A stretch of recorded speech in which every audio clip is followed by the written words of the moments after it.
Yo, what's happening, people? Back again for another stream. Man United versus Everton match reaction. Possibly one of the worst games in terms of quality I have ever seen. You know, if it wasn't for a couple of saves from Onana, if it wasn't for better quality from Everton probably would have ended up drawing that game, in my opinion. The game itself was shocking. You know, it was. I mean, to be put on as the early game as well for on BT Sport, it was a poor advertisement for English football. You know, too many times I'm hearing English football is the best league in the world. It's not. It's the most competitive league. You know, and in terms of quality, it's probably at the bottom. You know, that was one of the worst games, as I said, that I've seen in a while. But nonetheless, United got the win. You know, Ten Hag was under pressure. You know, they got the win, 2-0 win. Two penalties that were, one was scored by Bruno Fernandes and the other by Marcus Rashford. Both of the penalties were won by Garnacho, which, to be honest with you, I don't believe it was skill in how he won the penalties. I believe it was just poor defending. You know, from two defenders really that are quite rash in the first place. You know, so yeah, I'm gonna run through the player performances. To be fair, it wasn't really too many good performances. We'll start with Andre Onana. As I mentioned before, Onana is going from strength to strength. You know, seems to be improving with every game. I think his distribution, as we know, has always been consistent, but his shot stopping has got a lot better. And yeah, I think there's not really too much to be critical of him. Yeah, I think he had a good game. You know, Dallo, another solid performer again. Obviously, went to left back towards the end of the game. But at right back, as I mentioned before, for me, I think on current form, there isn't a better right back in the league at the moment, you know, and hopefully Dallo's performances continue. But obviously next week they got Liverpool, so he'll be up against, you'd think, Luis Diaz. And that might be a bit of a test of him, to be fair, because Diaz is quite direct. But I believe in Dallo. I think Dallo's been one of Man United's outstanding performers this season. And to be fair, there hasn't been many, but he can be proud of of the work that he's putting in and the performances that he's showing. Rafael Varane, as I've mentioned plenty of times, Varane, you know, Varane performances go under the radar because he's that high quality. You just expect it every week, you know. If Varane's not in that back line, you know, United are conceding even more goals, you know, and it's actually funny that Varane wasn't even in the team until injuries come about, and now obviously he's been a mainstay since he's come back. You know, I think with Varane, it's his reading of the game. You know, there was a part in the game where I think the ball got cut back in the first half, and Varane was already there, just waiting. You know, and a lesser defender wouldn't have been in that position to clear it, and that could have been a possible goal. But yeah, Varane's he's just top quality, Varane. You know, and another solid performance along with Johnny Evans, who was also very good as well. I do see, which is what I don't like to see, and this is another thing as well. I think people need to become aware of commentary. You know, do not listen to these commentators that are commenting on the game, because the way that they see the game is not a true reflection of what's really happening. You know, I didn't like the way that, and don't get me wrong, Johnny Evans has been very good when he's come in, but Rafael Varane is the one that's holding that defense together, because not only does Rafael Varane have the pace, obviously he's got the experience and he's got the big game presence as well, you know. And when Johnny Evans was coming off, I'm hearing the commentators more or less saying that Johnny Evans has been key really in the defense, you know, and Johnny Evans has played his part, no doubt, but Rafael Varane is the main centre-back at the club. He's the best centre-back at the club, and his performances should not be going under the radar, because if he's not in that back line is conceding too many goals, you know. But yeah, Johnny Evans, I thought done well as well. You know, very, very experienced, uses the ball well as well off of both feet. And just like Varane, reads the game very good as well. So them two are forming a solid partnership there. Left back, Lindelof, you know, as we know, Lindelof's not a left back, but does his job. You know, Lindelof is he's not really going to offer you a threat going forward, purely because he's obviously on the wrong side of the pitch as well. And but defensively, I thought he done okay. I think he was up against Harrison in the first half, and Harrison didn't really have a good game. Bit hit and miss with his crosses, and didn't really take on Lindelof. So I think Lindelof can be happy that he had a good steady game and was part of the defense that kept a clean sheet. Really, you know. Moving into midfield, Casemiro, one of Casemiro's poorer games. But personally, to play Casemiro as a lone six in midfield, that's not Casemiro's game. You know, Casemiro, yes, he's a defensive central midfielder, you would say, but the way the manager's using him in order to progress the ball up to the forwards, that isn't his game. You know, he's a breaker up of play, and he needs someone alongside him, just like what he had at Real Madrid. He had Tony Kroos and Luka Modric, who are the ball players.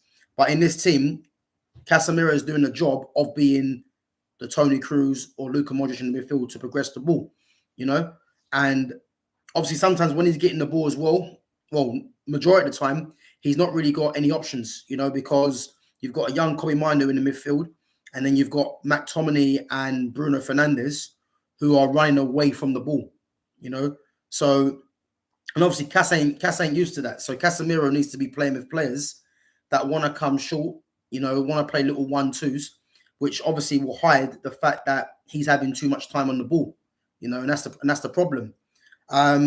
Yeah, he was giving it away too much. But I think the majority of the time, the reason he's giving it away, as I said, is because he's not really got too many options, you know, in the front line and in the midfielders ahead. I think Kobe comes to the ball sometimes, but Kobe's still trying to find his way in the game. But Bruno and McTominay are experienced, and they spend half their time running away from the ball, you know, and this is a massive problem. So when Casemiro's getting criticised, for me, it's unfair to criticize him in that way. You know, I think he's still got the mentality. You know, he's still a leader, and just one of his not so good games. But obviously, there's reasons for that. Kobe Minu, I think Kobe had an average game. I think it's unfortunate, really, because I think Kobe does need to be taken out. If I'm honest, you know, he shouldn't be playing every single game. Like he should be being nurtured, you know. But such as the quality of the player and his emergence, and obviously there's a few injuries and a few players that have got a loss of form in the midfield. He's having to play every game, you know, which I don't think he should be doing that at that age. I think he should be, you know, starting one game, and then next game's on the bench and you bring him on, you know, just let him have a feel for the game rather than playing him consistently in a team that's not performing well as well, you know. But on the whole, I thought he had a good average game, a good game. Bruno Fernandes, I mean, another average game. You know, I mean, he got the penalty, which, you know, you'd expect him to score from the spot, as his record is good. But in terms of his general play, he kept it a bit more simple than he has been doing. But as I said, he's the captain, meant to be the captain, and his performances are below par. It's not good enough, you know. And I'm not going to dwell too much on Bruno because people know my thoughts on this player anyway. But yeah, he needs to be putting in much better performances. And next week they've got Liverpool, and you'd expect him to be playing the same old way that he has been, and that's poor. I don't expect nothing of him in the next game, and these are the games he will be judged on, you know. But he got his goal, and as we know, people just care about the numbers, and that's all they're going to care about. But on the whole, just an average game. Scott McTominay, I don't even know what he did, to be honest with you. You know, just all he is really is a physical presence in the team, with no quality. I think there was a bit in the game where he tried to play a through ball to Rashford, and you can just see that he just ain't that player. You know, he put too much pace on the ball, didn't look comfortable playing that ball as well, and yeah, just another average to poor performance, really. You know, not really much to be said on McTominay. You know, he's not really a player that should be playing regularly, and especially when you've got the likes of a Christian Eriksen who can play in that position and progress the ball. Christian Eriksen to find himself behind McTominay is laughable. You know. Then we move on to Garnacho and Rashford. Personally, I think both of them had a similar game. I know Rashford got the goal from the penalty spot, and Garnacho won both the penalties. But to be honest with you, if I'm honest, two poor performances again. You know, I think people will get excited and start saying, "Oh, Garnacho, he's done something again."